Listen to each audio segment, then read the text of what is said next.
Bonjour et bienvenue pour cette nouvelle vidéo. Merci d'être là en direct aujourd'hui. Donc aujourd'hui, le thème de cette vidéo, c'est pourquoi et comment revisiter nos chocs émotionnels. Donc la question se pose puisque, je vous le dis assez souvent, l'élan naturel de l'être humain est d'éviter et de mettre ses distances avec ce qui fait mal. Donc comme nous sommes humains, nous n'échappons pas à la règle. Regardez d'ailleurs, transportez-vous dans la dernière contrariété que vous avez eue.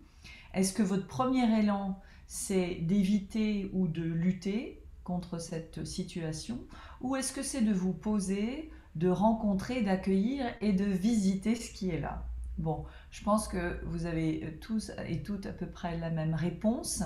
Donc le premier conseil que je vais vous donner, avant de vous expliquer tout ça, c'est vraiment de comprendre cet élan naturel d'évitement ou de résistance à la douleur et d'aller contre. Voilà. Je suis plutôt partisane de la fluidité et d'aller vers de façon détendue et tranquille, un peu comme l'eau en fait, laisser s'écouler les choses, ne pas opposer de résistance. Mais là, cet élan naturel de protection envers ce qui fait mal, dans le travail sur soi, dans la connaissance de soi, euh, dans un objectif de vivre mieux, d'être plus serein, plus tranquille, plus heureux, il faut qu'on aille contre cet élan naturel de se protéger de ce qui fait mal. D'accord? Ça, c'est la première chose que je voulais vous dire. Donc ensuite, le scénario idéal, ce qu'il faudrait faire finalement quand une situation est difficile. Donc quelque chose vous contrarie, vous vous arrêtez. Vous arrêtez de parler, vous allez garer votre voiture, vous arrêtez de faire ce que vous êtes en train de faire, parce que vous êtes important et importante, parce qu'il se passe quelque chose, et parce que ce qui se passe vous demande votre pleine attention. Donc vous vous arrêtez, et vous revenez à vous revenez à ce moment présent. Et là, vous analysez. Qu'est-ce qui se passe? Qu'est-ce qui me contrarie? Qu'est-ce qui m'angoisse? Qu'est-ce qui me stresse? Qu'est-ce qui me fait pas plaisir? Alors, parfois c'est difficile parce que la sensation est très forte. Ça peut être une oppression, ça peut être une douleur, ou l'émotion est très forte. D'accord? Ça peut être la peur, ça peut être la colère, ça peut être la tristesse qui tout à coup vous submerge et vous donne l'impression de vous incapaciter. C'est pas pour vous incapaciter, c'est pour vous demander de vous arrêter. D'accord? Nous allons trop vite, nous fuyons, nous courons d'un truc à l'autre, d'une situation à l'autre, d'une relation à l'autre, d'une phrase à l'autre. C'est ça qui ne va pas. Nous devons revenir au centre. Le centre, c'est ici, maintenant, et c'est en nous, avec nous, dans notre corps, pleinement conscient et consciente de ce qui se passe. Et donc, d'avoir le courage de faire la lecture de ce qui se passe. Donc, quelque chose m'embête, je m'arrête. Je retourne mon attention vers moi-même. Donc qu'est-ce que je ressens, puisque je peux avoir une sensation physique, ou qu'est-ce que je ressens comme émotion, puisque ça peut être une émotion, ça peut être une émotion accompagnée d'une sensation physique, bien évidemment, et je m'arrête. Et alors en fait, qu'est-ce qui m'embête? Qu'est-ce qui m'embête vraiment? Et j'accueille, et je reçois les informations, et je laisse venir. Et je pars pas tout de suite faire autre chose, on n'est pas pressé. On prend le temps. Être dans l'accueil, c'est avoir le temps, c'est préférer la lenteur à la précipitation. Ok? Et là, j'accueille ce qui arrive, les informations qui viennent à moi. J'ai peur, je suis angoissée, j'ai des pensées du style j'y arriverai pas, c'est impossible, on me le demande pour demain, c'est impossible, j'aurai jamais le temps, etc., etc. On laisse s'écouler ce flot de pensées, d'émotions, de sensations physiques, ok? C'est une sorte de méditation, les yeux ouverts et éveillés, d'accord? Je laisse venir. Juste ce que je fais, c'est que je reste présente. Si je n'y arrive pas parce que les sensations ou les émotions sont trop tumultueuses, trop intenses, j'ai un grand ami qui est là pour moi, c'est mon souffle. mon inspiration, ma respiration sont toujours là pour moi. Depuis le début de ma vie, ils ne m'ont pas quitté, puisque je suis encore là. Et je peux compter dessus. Parfois même quand je m'abandonne moi-même et que je ne peux même pas compter sur moi, parce que je suis la première à me lâcher, je peux toujours compter sur mon souffle. C'est la stabilité que vous recherchez peut-être dans votre vie, elle est là, elle est juste là. Donc revenir à votre souffle et être attentif et attentive à votre inspiration et votre expiration, tranquillement. Si vous êtes complètement dans l'anxiété, dans le stress, bien évidemment, c'est votre expiration qu'il va falloir rallonger et ralentir, qui va permettre la cohérence cardiaque notamment et qui va permettre de rééquilibrer votre système nerveux. D'accord? Donc ça, c'est le scénario idéal, c'est ce qu'on doit faire, c'est ce qu'on doit apprendre à faire. Alors bien sûr, comme on a été élevé par des parents en apnée, comme on a été à l'école entouré d'autres jeunes et d'adultes en apnée également, et ensuite ça s'est poursuivi dans notre vie professionnelle, notre vie sociale, etc. On ne sait pas ce que c'est que cette présence, cet accueil, cette lenteur, cette attention à soi-même. Eh bien, c'est pas parce qu'on ne sait pas faire qu'on ne doit pas le faire, d'accord? Il n'est jamais trop tard, il faut qu'on s'y mette. Donc ça s'apprend. Donc ça veut dire que la prochaine fois que vous avez une contrariété, vous faites de cette façon-là, d'accord? C'est simple, ça coûte rien, et au début ce ne sera pas très agréable et confortable, et puis avec la pratique, ça va devenir de plus en plus sympa. Et puis surtout, ça va porter ses fruits. Ok? Donc voilà ce qu'on devrait faire. Bien évidemment, on ne le fait pas, personne ne nous a appris à le faire, on n'a jamais vu personne fonctionner comme ça. Ok? Donc, comment est-ce qu'on fonctionne finalement? Et comment est-ce que tout le monde fonctionne? Moi j'appelle ça le scénario d'évitement ou d'enfouissement. Qu'est-ce qui se passe? Quelque chose me stresse, quelque chose ne va pas, je l'ignore. Pas de temps pour ce qui fait mal et ce qui est désagréable, n'est-ce pas? Je l'ignore, je l'enterre en moi, hein, ou bien je vais résister et lutter. Donc je vais critiquer, m'énerver et certainement projeter tout ça sur les pauvres personnes qui n'ont rien à voir avec autour ou plus loin. Avec un email ou un SMS, ça va très bien pour projeter nos émotions et ne pas en prendre l'entière responsabilité. Donc l'émotion, bien sûr, elle est toujours active, mais elle va être maintenant enfouie. Donc on a quelque chose qui est actif, qui bouge dans tous les sens. Je rappelle qu'émotion en latin vient de emovere, qui veut dire énergie en mouvement. Donc une émotion, elle est en mouvement. Okay? Donc elle est maintenant à l'intérieur de moi, active, en mouvement, mais enfouie. Donc j'ai rien appris, j'ai rien compris. Je ne sais pas du tout de quoi ça me parle. Je ne sais pas ce qui m'embête véritablement. Je le sais en surface. Et je cherche des coupables surtout. Mais profondément, je ne fais pas le lien avec moi, mes besoins profonds, ma vie, comment je fonctionne, ma sensibilité, mon traitement de l'information qui m'est spécifique, etc., etc. Et donc, j'évite, j'enfouis ou je lutte. Je n'ai rien appris. Je ne comprends pas. Comme cette émotion est enfouie, elle n'a pas été libérée, elle me draine de mon énergie. Donc j'ai beaucoup moins d'énergie, je suis fatiguée. Comme je suis fatiguée, pour certains d'entre nous, il va y avoir recherche de compensation. Donc je vais aller chercher de l'énergie dans des trucs artificiels qui absolument tous sont néfastes pour notre corps physique et notre spiritualité aussi de façon générale. Et tout cela va contaminer mes actes du présent, mes actions futures, mes relations présentes, mes relations futures. Et je ressors de cet épisode, je n'ai rien compris, rien appris. Je n'ai pas évolué. D'accord? Donc ça, c'est ce que nous faisons quasiment tous, depuis toujours, et c'est ce que tout le monde fait. Donc comme il y a un effet d'entraînement dans le collectif, on s'imite les uns les autres en fait. Donc bien évidemment, tant qu'on n'aura pas une majorité de personnes qui fonctionnent comme ça, on n'aura pas de modèle vertueux à imiter. Donc il faut se prendre par la main et apprendre tout seul, tranquillement, à fonctionner de cette façon-là. D'accord?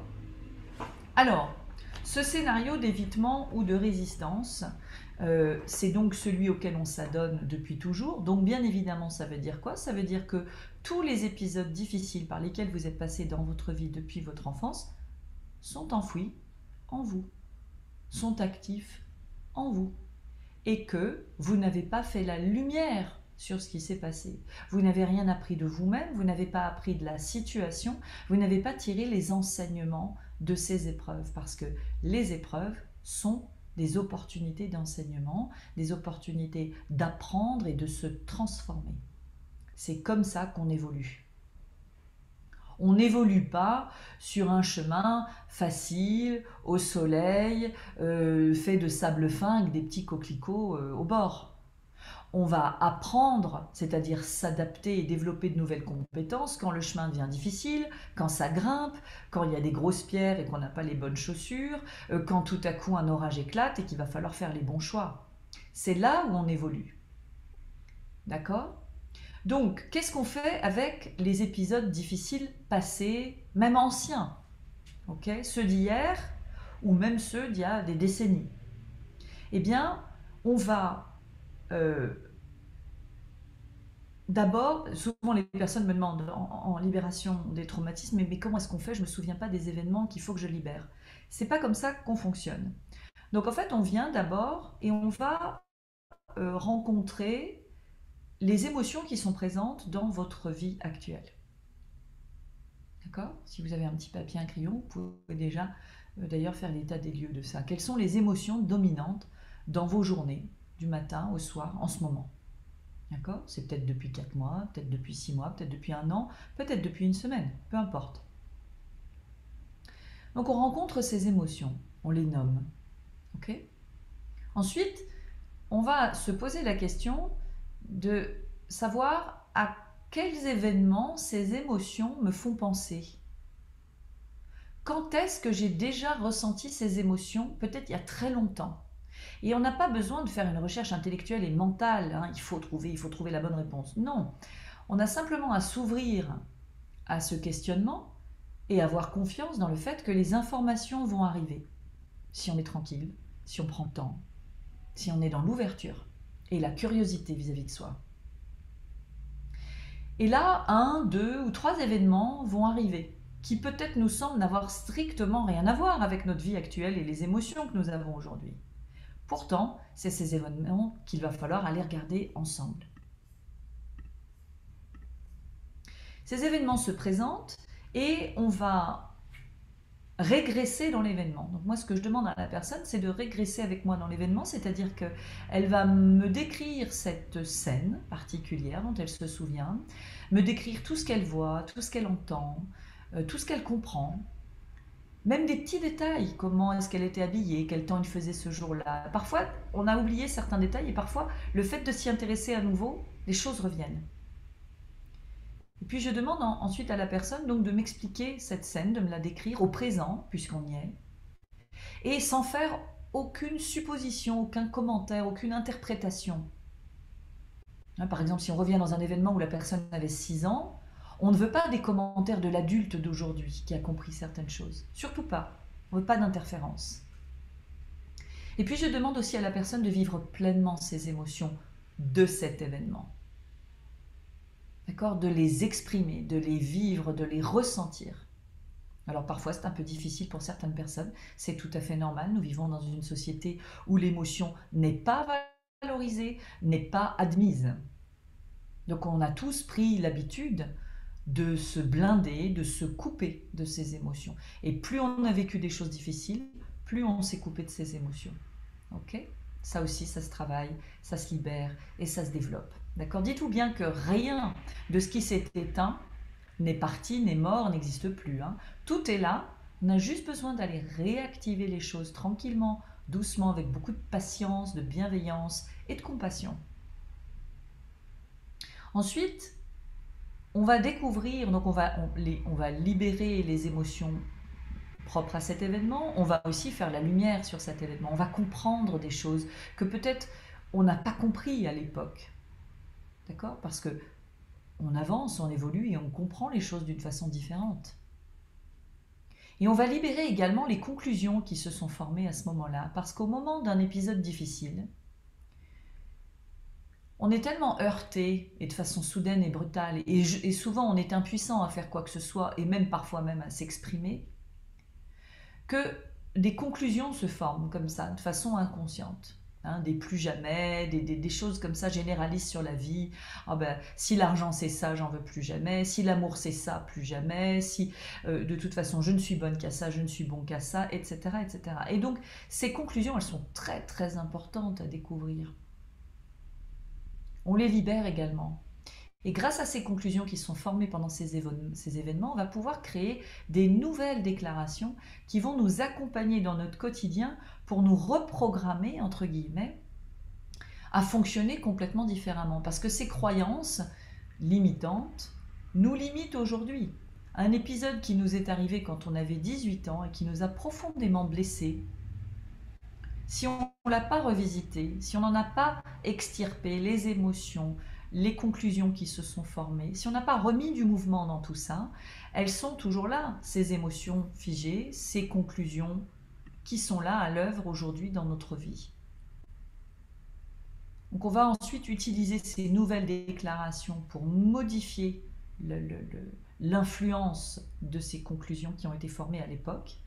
La personne se remet en mouvement dans sa vie et elle va pouvoir se fixer de nouveaux objectifs et passer à l'action d'une façon complètement nouvelle. Et là, on a libéré de l'énergie et on a libéré le talent et les capacités de la personne, notamment sa capacité à vivre une vie qui la rend heureuse, et non pas une vie qu'elle doit subir, qui l'attriste ou qui l'angoisse. Qui créera une vie comme ça pour lui-même ou pour elle-même? Personne. Ça ne peut être qu'inconscient. Donc il faut que nous retournions dans cet inconscient pour pouvoir libérer tout cela et revenir sur nos rails, sur notre voie à nous, qui est la joie, la gratitude, l'harmonie, la beauté, la bienveillance et la connexion à nous-mêmes, à toutes les parties de nous du passé et aux autres, bien évidemment. Ok? Donc en conclusion, les événements difficiles qui nous sont arrivés ou qui nous arrivent encore ne sont pas des problèmes. Ce sont des opportunités d'apprendre et de nous transformer. Quand vous commencez à fonctionner de cette nouvelle façon, ça va complètement changer votre façon de voir la vie et de vivre. Parce que vous n'allez plus tendre le dos face aux problèmes et aux situations adverses. Vous allez tout de suite comprendre qu'en fait, ce sont des opportunités de croissance personnelle et spirituelle. Et donc, vous allez les accueillir et vous allez vous préparer à l'enseignement. Alors, je suis d'accord, tous les enseignements ne sont pas très agréables. Hein, rappelez-vous de votre scolarité. Et des cours, c'était sympa d'y aller, puis des cours où vous y alliez en reculant. Ben, voyez, c'est exactement la même chose avec les situations de votre vie qui sont plutôt désagréables ou difficiles. Mais même quand elles sont très difficiles, vous êtes outillé pour les vivre et surtout arrêter d'y résister, parce que c'est cette résistance qui crée le stress, l'extinction de joie, toutes sortes de pénuries que l'on peut voir, la maladie bien évidemment, et surtout la non-croissance. Nous sommes des êtres d'évolution, et donc la vie nous envoie tout le temps des situations pour grandir. Saisissons-nous de ces situations et de ces opportunités. Et donc voyons-les comme des petits cadeaux d'enseignement, d'apprentissage. C'est pas toujours facile, c'est vrai, mais ça va toujours porter ses fruits, ça va toujours être enrichissant pour vous, à tous les plans. Donc, cette façon de fonctionner avec soi-même va nous permettre de devenir beaucoup plus optimistes, plus ouverts, et d'avoir plus de compassion pour nous-mêmes et de vivre dans la gratitude et la confiance, puisque aucun problème n'est problématique et n'est terrible, hein, c'est toujours un enseignement et c'est toujours une opportunité de grandir et de guérir, donc de vivre mieux, plus serein, plus en joie et plus aligné avec ses besoins profonds. Je ferai une prochaine vidéo sur ces fameux besoins profonds qu'il nous faut découvrir pour pouvoir vivre alignés avec eux. Parce que c'est central et c'est ce que je vois beaucoup chez les personnes que j'accompagne. Je vous rappelle que vous pouvez choisir un pack libération pour vous. Ce sont 4 séances de libération des traumatismes au prix de 3. Et ça vous permet sur un mois de comprendre ce fonctionnement, de devenir autonome dans ce fonctionnement et de libérer déjà quelques gros événements que vous n'avez peut-être pas le courage de libérer aujourd'hui, tout seul ou toute seule. Je vous dis à très bientôt pour une nouvelle vidéo. Merci d'avoir été là. Je vais regarder si j'ai quelques questions dans le chat. Je n'en ai pas. Donc je vais vous dire à bientôt. Si vous avez des questions suite à cette vidéo, mettez-les dans les commentaires sur YouTube ou envoyez-moi un mail. Je vous dis à très bientôt. Au revoir.